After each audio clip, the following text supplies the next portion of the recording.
तुम्हाला जर वाटलं ना राजकारण करायचंय तर भाजपमध्ये कधीच जाऊ नका. लबाडाचा पक्ष येतो. आता मी 11 वर्ष भाजपमध्ये काम केलं. अहो एवढे लबाड लोक कुठंच पाहिले नाही. आम्हाला सांगायचे जो विरोधक तगडा आहे त्याच्या घरी जा, चहा प्या, त्याला पाठवा, त्याला बाटवा आणि लोकांना सांगा आपल्या बरोबर येणार आहे, त्याला काही द्यायचं नाही. अरे आम्हालाच काय दिलं नाही तर त्याला काय देणार आहे तुम्ही? काही लोक म्हणतीलच अण्णा तुम्ही एवढे का बोलले. अहो अशी संधी पहिल्यांदा झाली ना आणि त्या मंत्र्याने दम दिल्यावर मी राज साहेबांना भेटलो. राज साहेबांनी फोन केला. इतना सन्नाटा किंवा भाई राजकारणात 45 वर्ष झाली. 34 वर्ष काँग्रेसमध्ये काम केलं. 11 वर्ष भारतीय जनता पार्टीत काम केलं. 11 वर्ष भारतीय जनता पार्टीने फक्त वापरून घेतलं. अशीच संधी पुढच्या वर्षी द्या. पुढे आणखी जोडीला मी महापुरुषांचा आवाज देणारे आपण सर्वांनी जय जयकार करायचा आहे. शिवछत्रपती शिवाजी महाराज की. शिवछत्रपती संभाजी महाराज की. महात्मा गांधी की. महात्मा ज्योतिबा फुलेंचा. डॉक्टर बाबासाहेब आंबेडकरांचा. मित्रांनो, आज मला ही जी संधी मिळाली आहे, खरं तर मला राजकारणात 45 वर्ष झाले. 34 वर्ष काँग्रेसमध्ये काम केलं. 11 वर्ष भारतीय जनता पार्टीत काम केलं. 11 वर्ष भारतीय जनता पार्टीने फक्त वापरून घेतलं. क्रिकेट सारखं यूज अँड थ्रो. मात्र हिंदू हृदय सम्राट मान्य राज साहेबांनी मला विधानसभेची उमेदवारी देताना 11 मिनिटात उमेदवारी दिली. तुम्ही सांगा महाराष्ट्रात नाही देशात असा नेता आहे का? मी आज शेतकऱ्यांसाठी बोलायला आलोय. सन्माननीय व्यासपीठ, आपण सर्व मन सैनिकांना गुढीपाडव्याच्या शुभेच्छा देतो. राज साहेबांना मानाचा मुजरा करतो आणि या महाराष्ट्राचे मुख्यमंत्री देवेंद्र फडणवीस साहेब, उपमुख्यमंत्री अजितदादा पवार, या महाराष्ट्राचे दुसरे उपमुख्यमंत्री एकनाथराव शिंदे साहेब, आपण निवडणुका कशा जिंकल्या आमच्या राज साहेबांनी सांगितलं. इतना सन्नाटा किंवा भाई.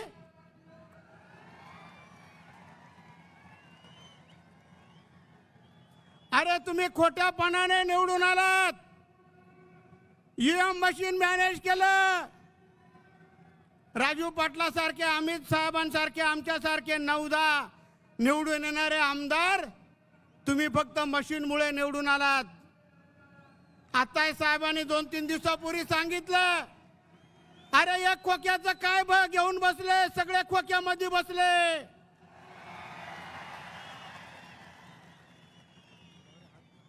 बंधू भगिनींनो, तुम्हाला महाराष्ट्रामध्ये महाराष्ट्र जर घडवायचा असेल तर कोणाची गरज आहे सांगा बरं?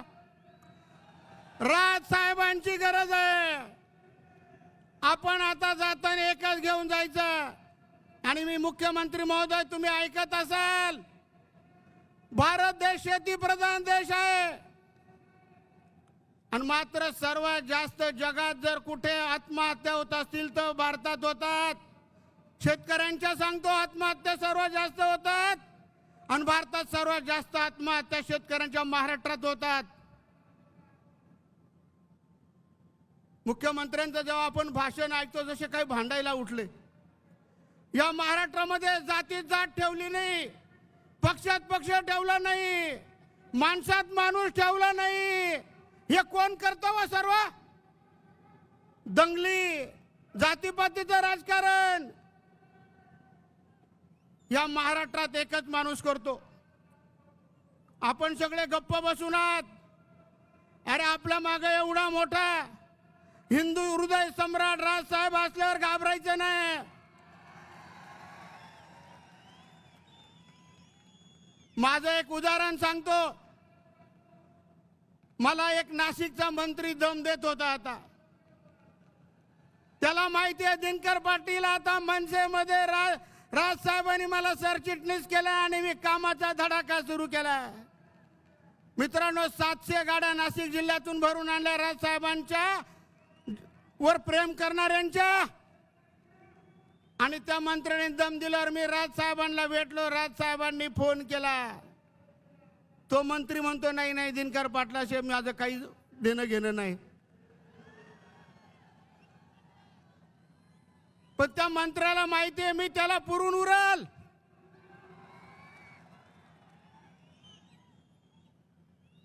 आणि कालच मी बातमी वाचली शेतकऱ्यांची. अरे तुम्ही ज्या शेतकऱ्यांच्या जीवावर निवडून आलात त्यांना सांगितलं पीक कर्ज माफ करू. त्यांचंच अन्न खातात, ते पिकवतात त्या शेतात. अरे त्याला तर जागा तुम्ही 3 जण. त्यांना सांगता की पीक कर्ज माफ करायला पैसेच नाही आमच्याकडे. लाडक्या बहिणींचं मत घेतले, त्यांना 2100 रुपये कबूल केले, त्या मातांना 1500 रुपये देतात आता. अरे किती लबाडे हे 3 जण, किती लबाडे. आता इथून गेल्यावर मला काही लोक म्हणतीलच अण्णा तुम्ही एवढे का बोलले. अहो अशी संधी पहिल्यांदाच आली ना.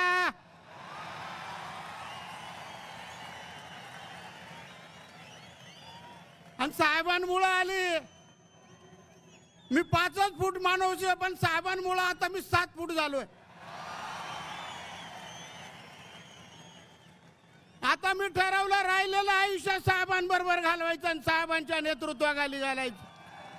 अरे 45 वर्ष लोकांनी काहीच दिलं नाही मला.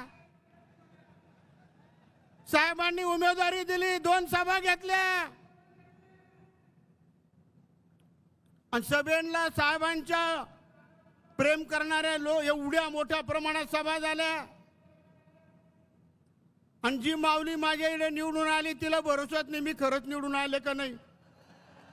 तिला माहिती होतं दिनकर पाटील आपल्याला आवरणार नाही. खरं तर आम्हीच निवडून आलेलो आहे. अरे निवडून आले तर तुमचं कोणी स्वागत सुद्धा करायला तयार नाही. तुम्हाला कोणी एक गुच्छ द्यायला तयार नाही. आम्ही पडलो तरी लोक आमचे स्वागत करत होते.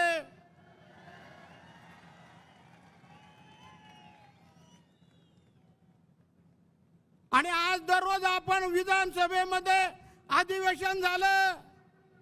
अधिवेशनात एकच ऐकायला मिळालं बलात्कार, खून, दरोडे, दंगली आणि वेगवेगळे माणसं उभे करून लोकांच्या प्रश्न. कोणत्या शेतकऱ्याला न्याय दिला नाही, लाडक्या बहिणीला न्याय नाही, कष्टकऱ्याला न्याय नाही, बेरोजगारांना न्याय नाही, कोणालाच न्याय नाही.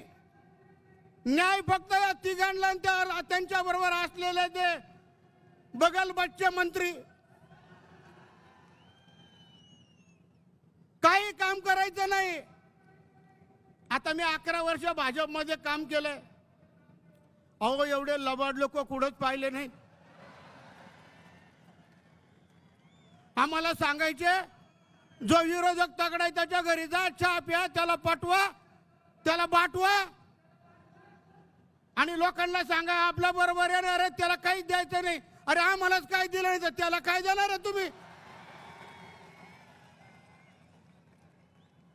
म्हणून मित्रांनो, तुम्हाला जर वाटलं राजकारण करायचंय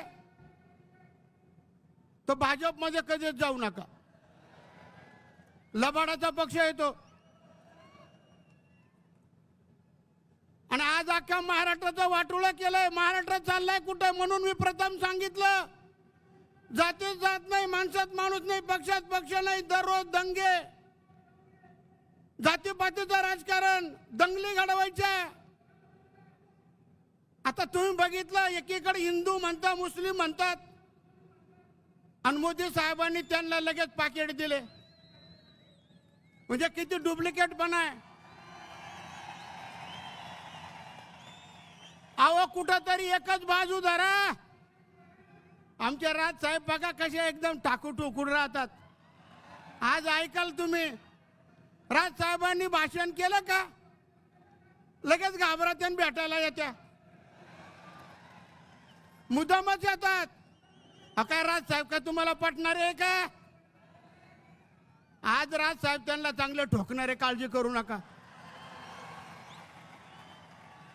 पण तुम्हाला विनंती आहे मित्रांनो, बंधू भगिनींनो, इथून गेल्यावर आजपासून तुम्हाला शिवछत्रपतींची शपथ आहे की फुल कामाला लागा.